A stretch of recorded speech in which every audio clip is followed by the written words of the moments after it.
तो सैड बहुत कम।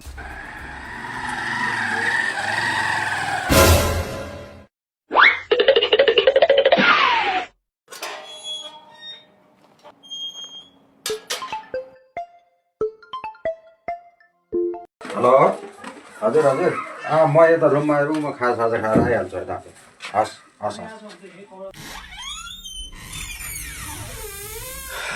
अब सर्लक्क मासु भुटेर चिउरोसँग खाइन्छ। ओहो कोठा त लथलिङ्ग छ त, कोही छिरे थियो कि क्या हो? A few moments later.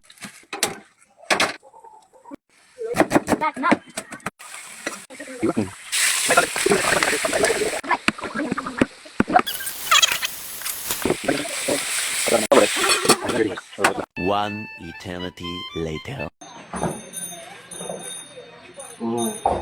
छिमेकी दाइले मासु बनाइयो यार, मासु खानु पर्यो यार।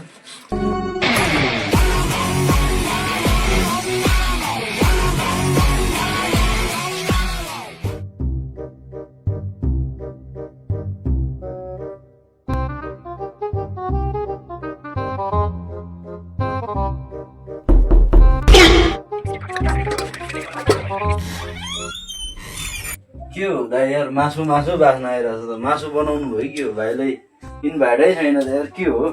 कहाँ मासु पकाउनु भाइ, म त करेला पकाएर खान लाग्यो। ए म त मासु बास्न आएर अब यार दाइ ल, अब के गर्नु, करेला रहेछ खाँदैन ल, मत लाग्नु पर्यो।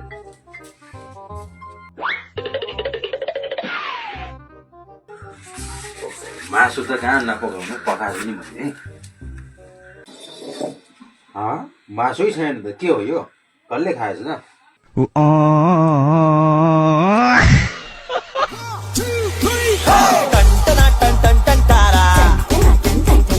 चलती है क्या 9 से 12, सुना है तेरे चाहने वाले, आगे 10 है पीछे 12।